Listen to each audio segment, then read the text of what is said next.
All right. So, hey everyone that is tuning in. Thank you all for joining. We have a very special guest today. Someone that I've known for I don't know how long. Has it been over a year? It's Something like definitely that. been at least a year. Pretty cool. And the first time we're actually really interacting.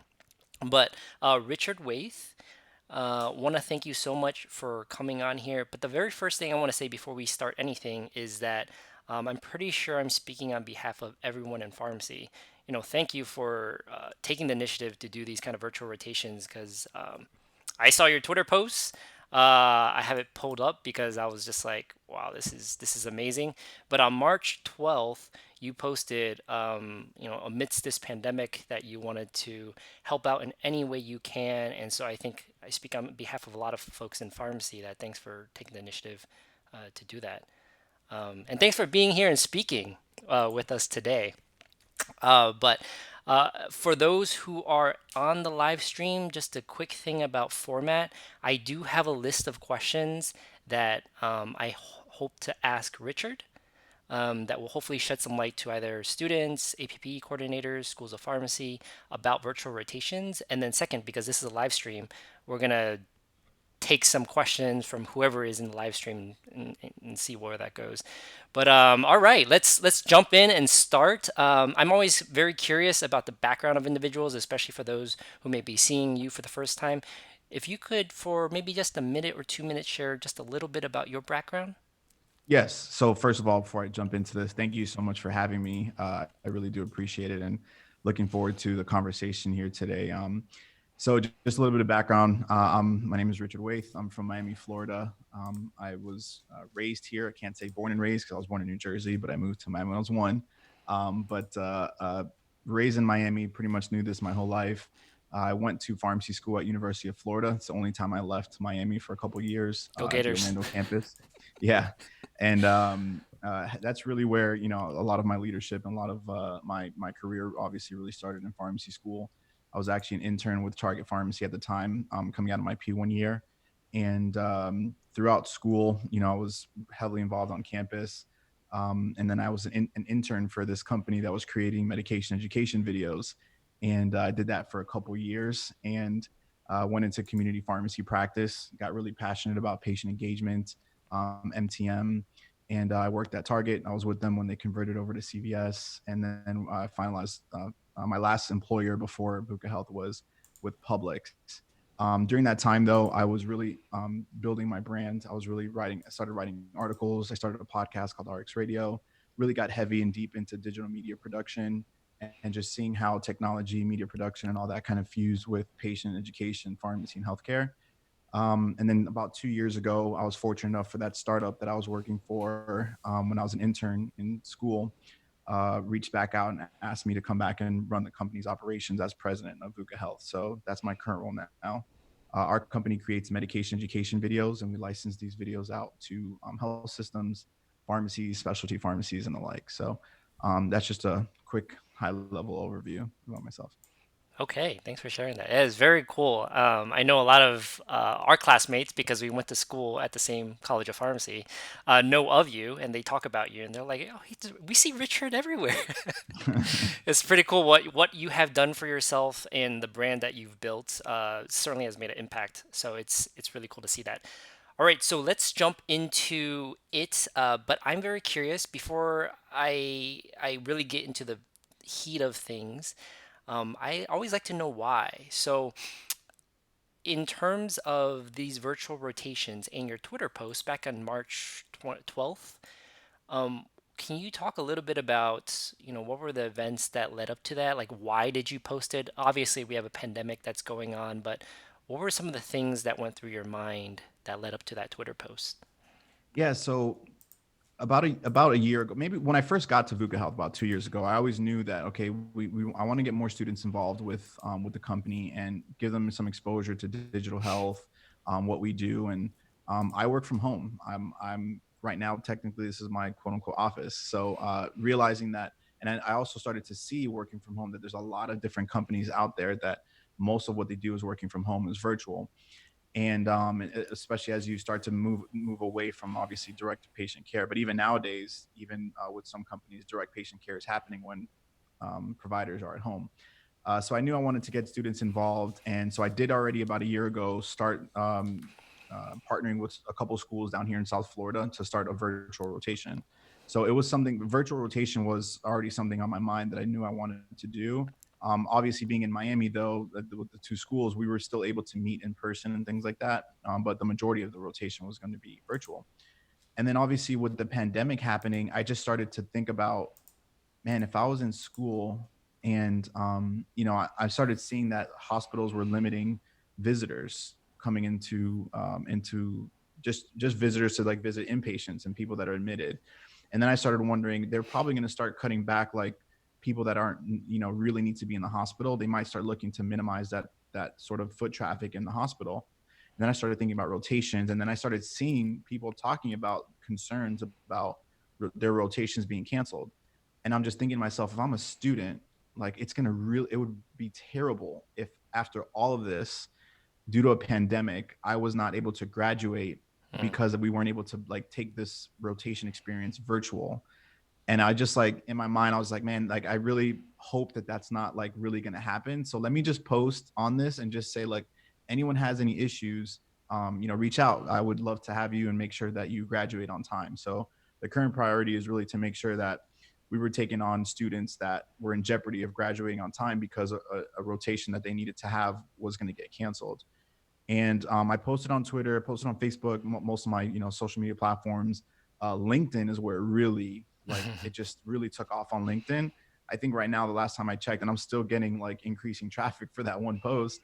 It was something like 50,000 people like has seen that one Oh wow. post, and within a day or two like of posting that, like back in March 12th, I think I had about 15 different schools and students reach out, which immediately just told me like this is definitely going to be a problem. So that was really the why, is just realizing that I would hate to be in the situation for a student to not graduate, or to be that student that wasn't graduating, especially in 2020 when you have companies that are completely fully operating virtual.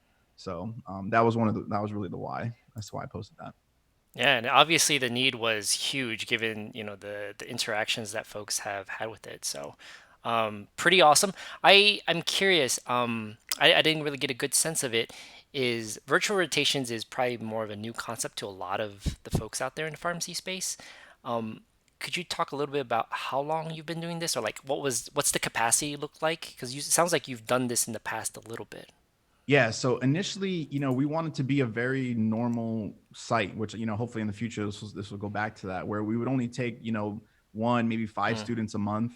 Um, that's really what the capacity we wanted to, because at the end of the day, it takes a lot of time to work with a student and give them, the attention and kind of work through a lot of the things that we'd want them to learn on the site. Um, but because of the situation that happened, and I didn't want to like set a max, just because I also felt, again, because of technology, we should be able to scale something like this. Last Monday, we had about 29 students start the rotation. So good on you. I'm not sure. I'm not sure if it's something that will continue. I'm still like learning as to see what type of time commitment it's going to take to scale. From like a 5 student rotation to like a 29 student rotation. So we're still seeing how that goes, but I don't know if that's something that will continue going forward. We'll probably have like a much less of a cap. Although now I'm starting to hear that people's first rotations is starting to get canceled. Mm. So even people that are not graduating 2020, they're graduating 2021. They're having issues with their first rotation getting started. So we'll probably be doing some support there as well. But the capacity again initially, we because I wanted to have some like a lot of like one-on-one time with the students, we were going to cap it. We were usually going to cap it like right around 5, but you know got a couple dozen here that we're working with right now. Well, So hopefully it goes well, and we'll maybe ask a little bit about your experience later down the road on how that has been going. yeah. So, since you have been doing this for a while, and I imagine a lot of individuals in the pharmacy community is interesting, perhaps, in doing virtual rotations, can you talk a little bit about what it was like to get set up as a virtual preceptor? What does that even mean? What did you and your organization have to do to make that work?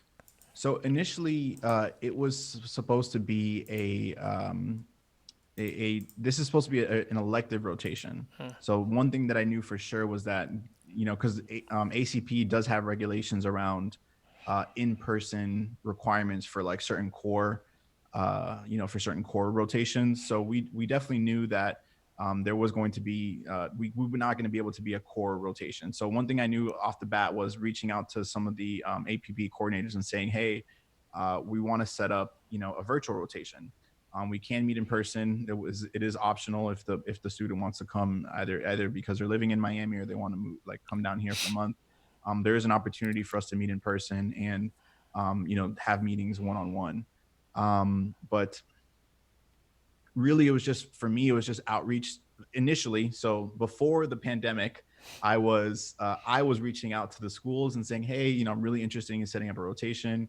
Let me know what your thoughts. Usually, what they'll do is they'll set up an interview, and the APP coordinator will set up an interview with the head of the company or the priest, whoever is going to be the lead preceptor, and just kind of talk through like what the students will do, maybe get to know you and your background a little bit, and then I think they then kind of discuss internally amongst their teams to see if it's a site that they want to add, and then they send you an affiliation agreement essentially, and then also ask. Sometimes they'll send you a syllabus as to like what they expect for you to cover, and then sometimes they'll ask you to send them a syllabus. But the most important piece I think that was getting set up was getting the affiliation agreement in place, which is between the company and the school, and then I think that a lot of times they'll have either a paper preceptor application or an online preceptor application, which you fill out a lot of information about yourself, like where you went to school, your job history, and then it'll ask you also details about the rotations, like what the students will be doing and things like that.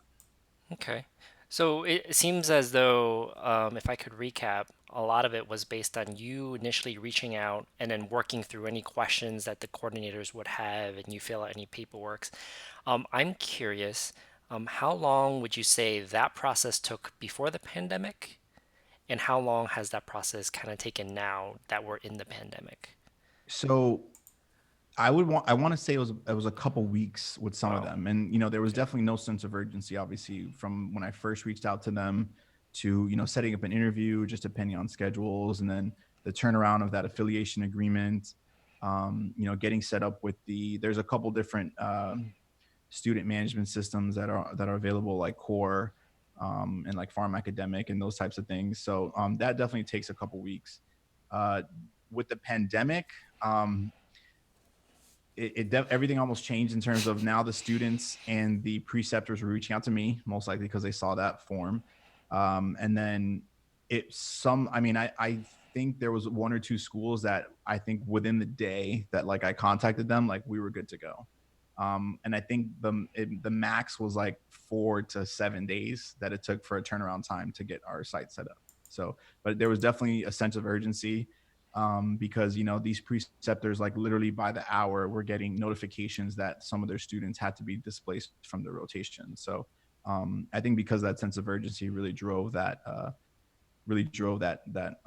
speed of getting everything set up. So So, a day is pretty short. Did they take out a lot of paperwork or agreements or something like that? Like, how did it become a day? no, I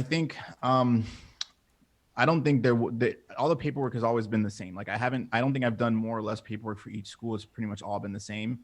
It's mostly that affiliation agreement. And I think some of that turnaround time is also some speed on VUCA Health side. So like, being the president of the company, I have full authority to like execute that agreement. So I'm able to just review that, make sure, there's no red flags that would require me to have something changed or send it to our lawyer.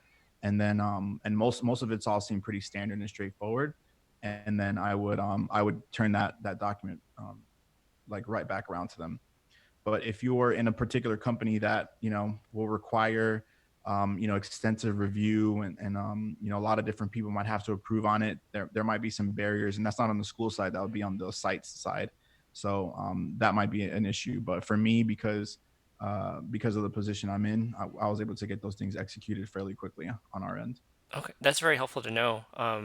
So individuals and other sites that might want to do this may have more delays depending on their organization turnaround. one additional question on that is you keep saying the affiliation agreement. Um, is that difficult to fill out for preceptors in organizations? It's not. It really all technically all you really have to do for the affiliation agreement is sign it. Hmm. But the problem is that there's a lot of different stipulations in there that you just have to make sure, because some of them require like insurance and liability things, and some of them have other requirements that you just have to kind of read through and understand. But without reading that, obviously, which I would not recommend, I'd recommend everyone make sure they read that. Like all you really have to do is sign it and send it back. Okay, good to know. Yeah, I just thinking, putting a hat on. If I was a preceptor that wanted to do this, what are some of the things I would need to think about? Okay, let's move on a little bit. Some of the more intriguing questions that I'm curious about is your students and logistics with the students. Specifically, what kind of activities? This is going to be dependent on the rotation, of course, but what kind of activities do you have your students do, and how often do you usually meet up with them? Let's say on a daily basis and on a Mhm. weekly basis. So I think it's really going to depend on my week in terms of like how often I'll meet with them. So it is me and one other person that is our VP of clinical ops. That's also kind of she's not an official preceptor that's connected with the schools, but she's on my team that's supporting with the rotation. So um, she's very helpful in terms of making sure that we can provide as much value to the students as well. But it really depends on our weekly schedule as to how often we can meet. But I would say we meet probably a minimum of twice a week in person. Like when I say in person, a virtual meeting on GoToMeeting, very similar to our meeting here on Zoom. One fun fact about the logistics of it. So initially, we never had a need to have a meeting with more than 30 people, and our go to meeting thing like had a max. I think the max was like 20 or 25. Like we had like the Okay. lowest tier, and it's really funny because so I have a roster of all the students that I'm expected to be on there, which was 29 or so, and then I'm on the thing, like we're on the meeting, and like I'm calling these people's names, and they're not on the meeting. I'm like, yo, I can't believe these people just didn't show up to this meeting right now. Like, how dare they? But it turns out like we just didn't have the capacity, and people were trying to join and they Oh, couldn't join. So like I had to, fix that. I had to go and make sure we had enough capacity to handle that sort of meeting. So we had to go to the next level up for GoToMeeting. That was really funny. But yeah, but we meet on GoToMeeting. And I would, some of the meetings are long because I actually wanted to get to know them. So, have like one-on-one conversations with them. In terms of the logistics of the meetings, the chat box was really useful. Instead of like people trying to jump in and ask questions and stuff, they can just use the chat box to kind of communicate. So I think that was a pretty good tip there. Um, and then in terms of the activities that the students do, being a virtual rotation, it really requires the students to be really self like motivated to do things, which is also part of the strategy for our initial meeting with the students is to really get to know them and get to know like what they're passionate about or what their career wants to be because of how dynamic our company is and just digital health in general, we're able to really tailor what the students' experiences are to the student. And the reason I think that's important is because it's like a very like kind of on your own kind of self-motivated, self-driven sort of like activities. I want it to be something that they would be passionate about, to like be encouraged to like either work harder on or do more of, versus like just checking the box to do what they need to do and call it a day, you know? So a lot of what they're doing though is on their own time, especially, if we're only meeting like twice, 2 or 3 times a week. And then, we can definitely jump through, all the different specifics of activities they do if you want to jump into that. But that's from a high level what we do. okay. And I guess maybe two other high-level questions is the first one would be on a related note. That very first meeting sounds like it's very important to get to know the student, what they're interested in. How long would that meeting take? Is like the first question, like the very first day, I'm assuming you're meeting with all of them. And then the second question is when you're meeting with students, on a weekly basis, 2 times a week, it sounds like, are you meeting again with the large group or are you meeting with like one student at a time 2 times a week? Yeah. So right now it is going to be, we're probably going to do the large group Hmm. and meet with them, 2 or 3 times a week. And then I'm not really sure exactly if, with some of the projects that they're doing, if everyone's going to be able to always present their particular project, because that's going to be a significant time constraint.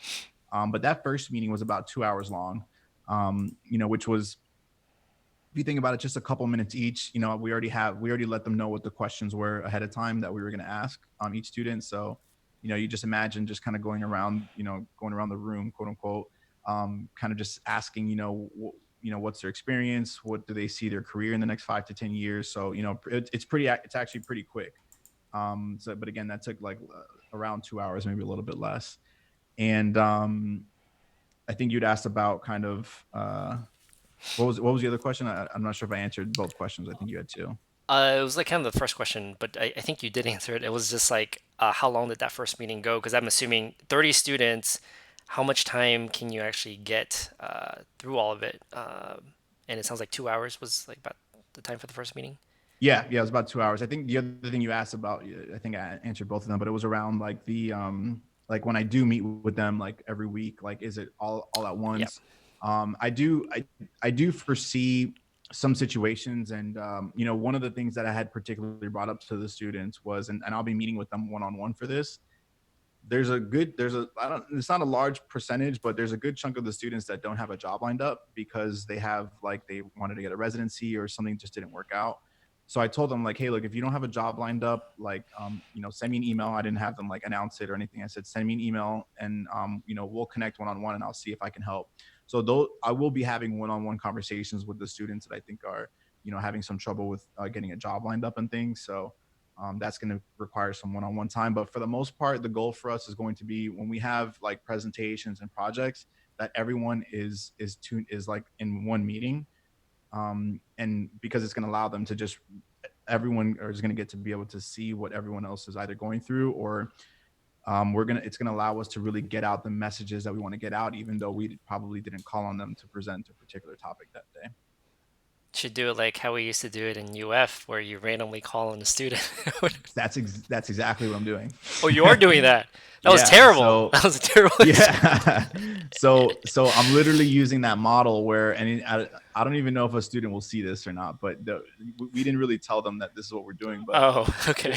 what we'll probably do is like say like, listen, this is the project that you have to present on, and like you might get called on, you might not get called on. So we might use that model. We'll see how it goes. That's gonna be a work in progress. We'll Oh, those see. are some stressful days. Okay, Yeah. well, if any of your students watch ahead of time, they can get a heads up from here. Yeah. Um, so I think another question that both students and preceptors would be interested in is, the activities, some of the specifics. It sounds like you're having them do projects and presentations. I guess for the projects and presentations, what are the kind of topics you're having them do it on?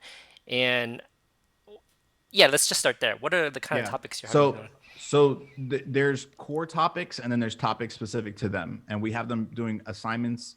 We have them doing daily assignments every day, and then like weekly projects and weekly like content creation. So we have some of the core things that we're going to have them do. Every student is going to be kind of business reviews, which basically allows them to we'll like assign them a digital health company or a company that we feel is like in the digital health space, and we'll ask them to say like, what does this company do, how do they generate revenue, what's their business model, what recent news or what recent things have they announced or that they're doing, or things like that. And it's really just to dive into, and then I'll like pry. A lot of times I know about these companies, so like I'll pry and like ask more questions to have them be a little bit more thoughtful about what it is that they're researching. And that's kind of core that marketing. They'll be doing like marketing strategies and things like that. And then also core is creating patient education content. So that's where our medication education videos come into play. Those are all like core to like every student's probably going to be doing that. Now, based on that first meeting that we have to get to know the student, maybe the student's passionate about women's health, maybe the student's passionate about critical care, or maybe they're passionate about industry. Using those, they then get assigned their own topic based on like basically what they've how they answer some initial questions, and then we'll give them presentations and topics to present on and content to create based on those interests that they have. Very interesting. It seems, I mean, your company is really set up to handle these kind of activities for students. Very useful and practical things as well. Yeah, I mean it's mostly stuff that we do, and then part of it is if I have a meeting coming up with a company, let's say, whether because they're a company that's a customer of ours or they're someone that we're trying to get business from, I'm doing a lot of that research also. Like I'm looking at the company, I'm researching, making sure I'm up to date with any recent innovations they have or any news that's been going on with them. That's important for me to know for the meeting. So it's a skill and a skill set I think that allows students to, if they do go into roles in digital health space where they're going to be meetings with multiple companies often, this will be something that they would need to know how to do. Okay. Very cool. I'm curious for my own selfish purposes. Do you utilize any virtual education for them? Like, let's say there's a training video, you want them to learn about how to create this patient education content. Do you have things queued up already that they can just go watch, or readings and stuff like that? Uh, we haven't created our own yet, but we probably will over the course of this year. But mostly what I use in terms of like creating digital media content is I have that one article that I wrote. So I have them writing Medium articles, and I wrote a Medium article about how to write a Medium article, which is kind of meta. So I'll have them review that. Um, Gary Vaynerchuk has a lot of information about how to create and distribute media content on social media. I have them review that, which is a huge deck. And then yeah, but that's kind of right now what it's like. And then we have one thing that I didn't mention too is and this is something we've done with the previous students is we set up a WhatsApp group chat, and then on that it allows the students to submit the content that they create for social media to be posted, and then it allows me to also provide feedback and like help them and talk through things kind of like in without having to like be in person on a conversation. So the WhatsApp is also helpful for like just like everyday communication. Okay. Sounds good. Lots of activities to keep them busy. Um, so let's move on to another question, and I think this is a very interesting one, especially with the licenses that you brought up earlier. Is it sounds like you're using GoToMeeting as the platform to meet with your students, and did you have was your version free before you did the 29? Oh, it wasn't free. You were paying for it already. Yeah. So I think this is a very practical question for folks. Is so you're using GoToMeeting. Is there any platforms that you would recommend to preceptors out there? I think a lot of folks, maybe who might not have funding for a platform, since you're saying GoTo's not free. Do you have Mm. any recommendations on platforms and any other maybe tips on platforms for folks out there? So I have not done a any sort of analysis between like Zoom, Skype, GoToMeeting, some of these other platforms. So like I wouldn't be able to really speak on any differences between them. What does seem pretty apparent though is that every school has a relationship with most schools have relationships with some of these platforms. So it might make sense to maybe reach out to the school to see if you can get access, because a lot of times the schools will like provide you access to like their resources and libraries like Hmm. Lexicomp and like all those different things. So that's one thing. That's not what we did because obviously our company already had something set up. Um, but I think that I don't know if there's any. I don't know what the free platforms are like. I don't know if Zoom has a. I think Zoom and Skype has like free um, versions, but I don't know the limitations there. So for us, because we use GoToMeeting all the time, it's something that it just made sense for us to like have paid for, and now obviously for us to expand our license. I do know our license ranges between. I think the initial licensing, and depending on how many users you add, ranges between like I want to say like $700 all the way to like $1,500 if you only have like a handful of users per year. So I Oh, per mean, year. yeah, and then you also think about too, like the students when you precept students, the school also pays you sometimes. Like not all schools do this, but some schools actually pay a stipend to the site to pay for these types of things to like be so you can actually like have tools and services to like help the student um, like help the student with the rotation. So Oh, that's very helpful. So you could help fund some of these things from students, basically. I mean, from taking yeah, on students. so some schools have well, I don't know I don't know if the right word is a stipend, but some schools have a stipend that they pay the site, like so the organization that you're working for gets funds to take on the students, which allows you to like then um, have the money to do certain things if you need to for them. Okay.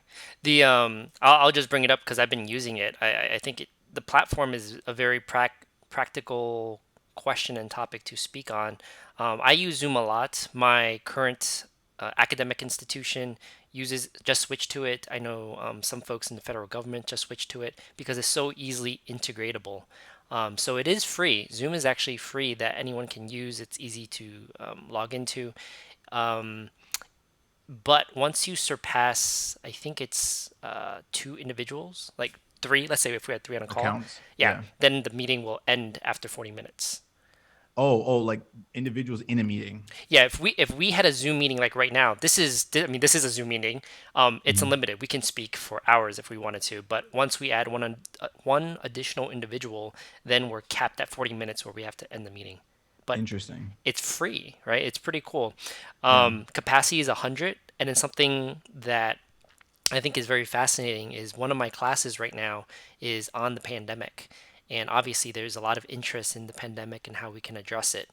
My school uses Zoom, and it broke because on the very first day, we had 400 students, Oh and it wow. just Yeah. broke. And so that needs like the highest tier license to get. But anyways, I just think it's very fascinating to talk about platforms. So I think the biggest tip that I heard was about your stipend that can potentially come from students, and that could actually fund some of the platforms. And then the second thing is maybe the school can offer the preceptors use of their platforms too. Yeah. So the one about the preceptor, reaching out to the preceptor to ask if they have a license, I've never heard that that is a thing that happens. That's just Oh, something that, because this is all kind of new. possibility though.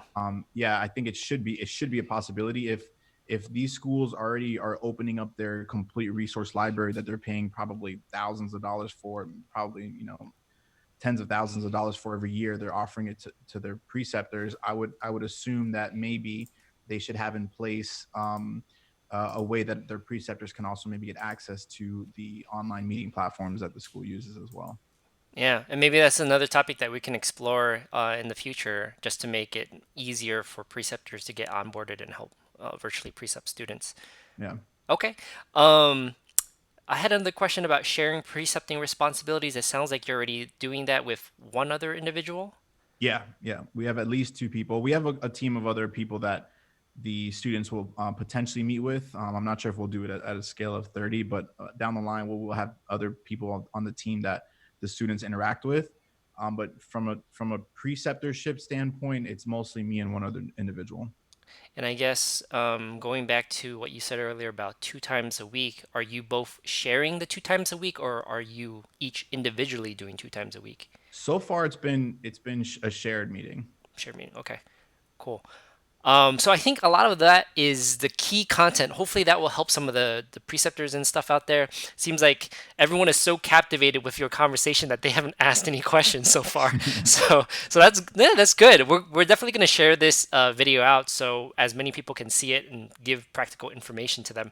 But let's move on to one of the other key pieces of content from what you've learned is barriers and challenges. So going from, did you say two virtual students before or Yeah, five? that was like the max that we were wanting. We were Yeah. wanting to have the max of five, and Okay. usually it's two. So can you talk a little bit about some of the barriers and challenges? It doesn't matter if it's now or even before, but some of the barriers and challenges that people can expect from any perspective, whether it's a student or a preceptor, um, and maybe some of the challenges of if you wanted to scale from 2 to 30. I know there's a lot of questions embedded in there, but Yeah. basically barriers and So challenges. one of the bigger challenges that I think, and this is not just from a virtual, rotation, but just anything virtual in general.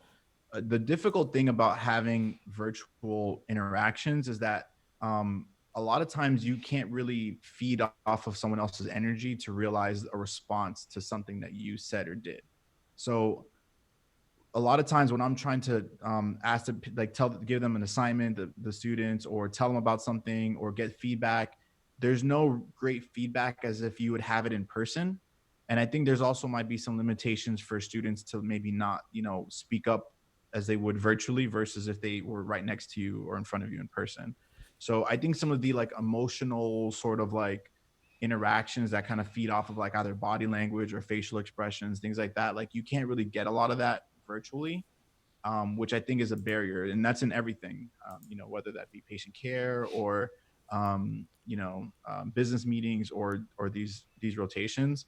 I think trying to figure out how to get your feel for feedback around the things that you're trying to accomplish virtually has definitely been a barrier. I think the other barrier too is trying to, um, I think quantifying the work that a student's doing is probably going to be a barrier at some point. I don't know how strict or how some of these schools are going to work through this, but when you have a student that shows up to a particular site from 9 to 5, you know that they're there from 9 to 5 for the most part, but maybe only an hour of that, maybe they're doing like real work that you might have expected. Who knows, right? Versus on a virtual rotation, they're not showing up at any given time, so there's not a real way to monitor or measure exactly the time that they're quote unquote like on site. So I think that's another barrier that we're probably going to face as a whole. Those are the two things I can really think of. Okay. And it's kind of related to one of the last questions that I'll ask, but I'll ask it pinpointed at those two barriers you just listed. Is have you come up with any specific strategies on how to tackle those barriers so far? For me, it's trying to keep things as open as possible for the first part in terms of like getting feedback and seeing what the students think. For me, it's trying to be as open as possible to like just making everything seem welcoming. Like the goal for me is to make it, because I feel like maybe some people jump on and they might be intimidated by being with so many different students, or being intimidating because maybe they like saw a post that I had and they've seen me on social media, and for some reason they might be intimidated for whatever reason. So trying to just make sure that like it's a welcoming, like good environment to like for them to like speak whatever they have on their mind is, I think, is one thing that I try to do, whether that be through like humor or just like try to show people that I'm human and I make mistakes, and like I was in their shoes at one point, and just really showing that I want to help them as much as possible. That has been my particular strategy with trying to make that like as open as possible. As for the other part, I think that's a work in progress for us. We haven't really nailed down exactly how we're trying to measure that. Luckily, not say luckily, but we know we're not reporting, a minute by minute breakdown to anyone. So we're just doing our best to make sure that students have enough projects and work to do. And so far, that feedback has been like, there hasn't been either too little or, that seems like we're giving too much out. So we seem like we might have found like a happy medium. Two comments on those 2 points. The first thing is, I wonder if we can coin a new term as of April 4th, 2020. We both know of white coat hypertension. I wonder if there's like Yeah. a social media celebrity hypertension. Oh There we go. no. Because you're saying some people might get intimidated and stuff. So, we heard it Yeah, first, I mean, April and I don't 4th. know. That's my assumption. Like, I don't. No one's ever actually told me that. I mean, that's just me just potentially assuming. That's also me thinking like if I saw someone that like I only followed on social media and never talked to them, I might feel intimidated talking to them on social media. So that's just me like you know assuming, but that might not even be the case at all. It's But okay. We coined the term. yeah, We- Social media hyper syndrome. The yeah. second one is I'm curious, there's so many students out there, and I'm assuming that virtual precepting is going to be a limitation or one of the bottlenecks, at least for a couple months. I wonder if we can take any of the strategies that the MOOCs, I don't remember what that stands for, massively online courses, like Coursera. Are you familiar with the MOOCs? No, I don't know what that is. Oh, let me try to look up what what it stands for again.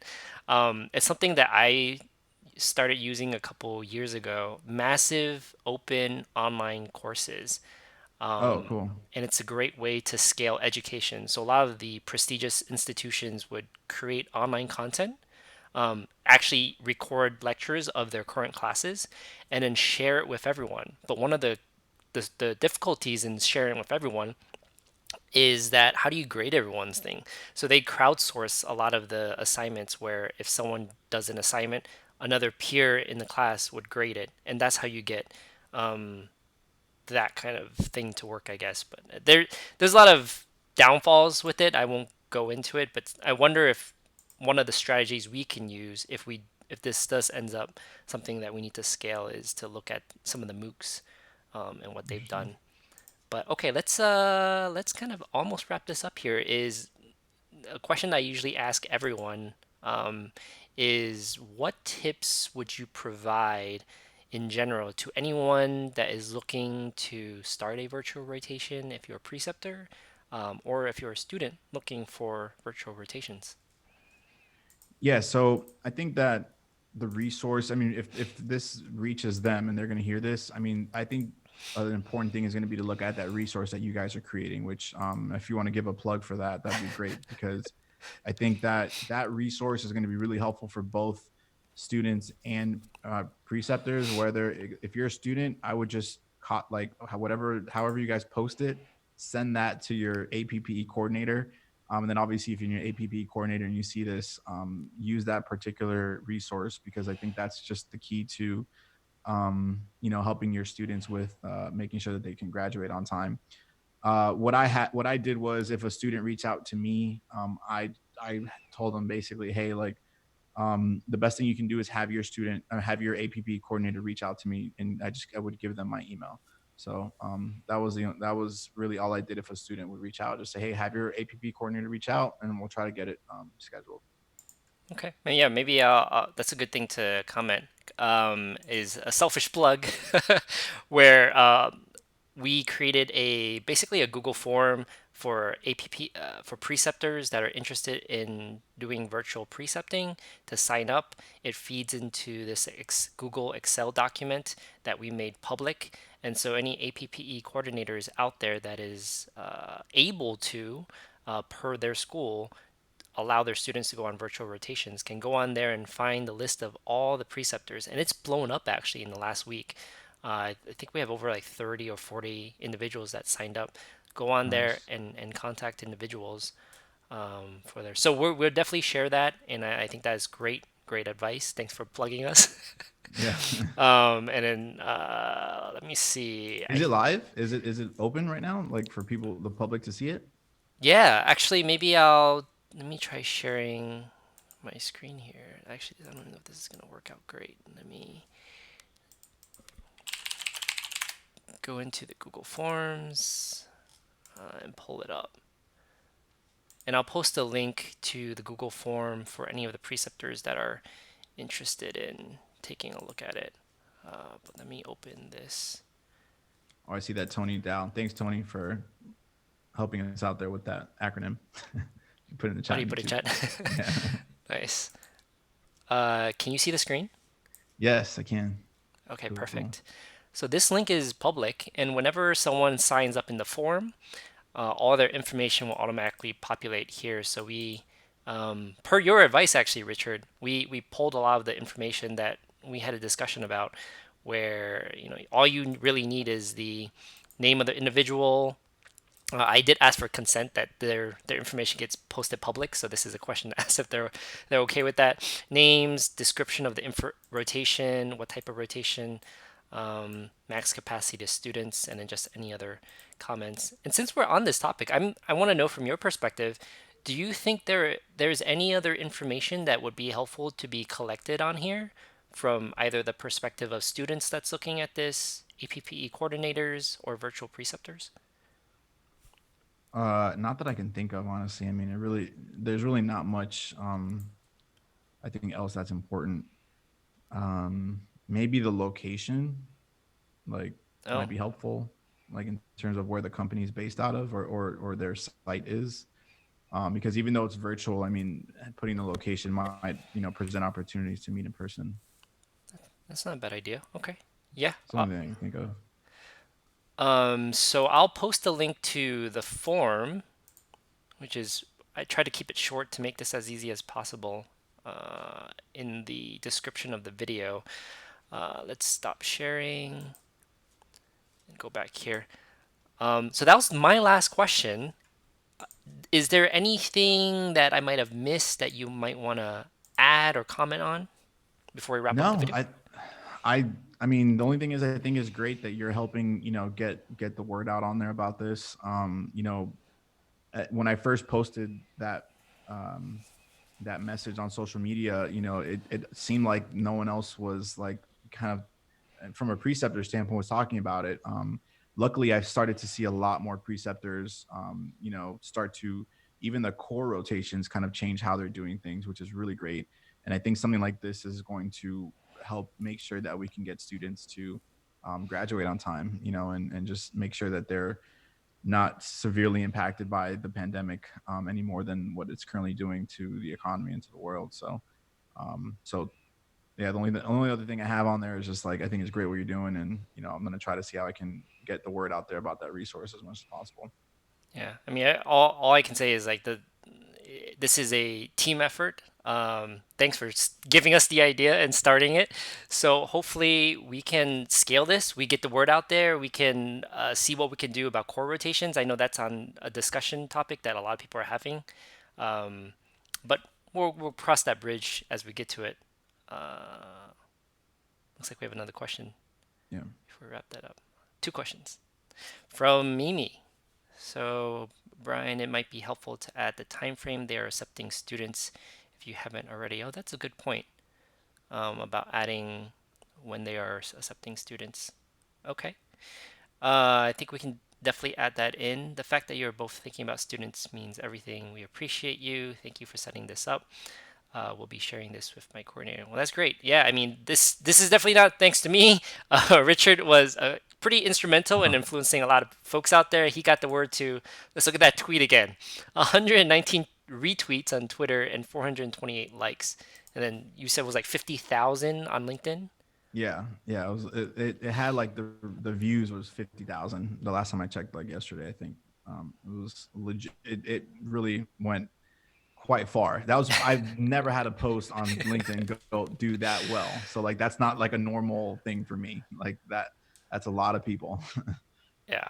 I mean, it just speaks to volumes in terms of like how much need is out there and how great that what you were doing is. And I do want to give a shout out also to my colleagues at Pharmacy Informatics Academy because they've been really pushing sharing the awareness of the forum. And then also Tony Guerra. I know you said you didn't speak to him before this about this. I haven't spoken to him specifically about this. No, I love Tony though. He's a great guy. Yeah, Tony's Yeah, pretty awesome. I heard him talking about it in some of his videos, and I think that's where I heard about rotations being canceled too. So it's great. It's community. We're all in this together. Hopefully, we make some good progress, and this will continue to evolve. yeah. But Again, thank you for having me. I really appreciate it. yeah, thanks, Richard, and thanks to everyone that's on the live stream. We're gonna wrap this up and see you guys.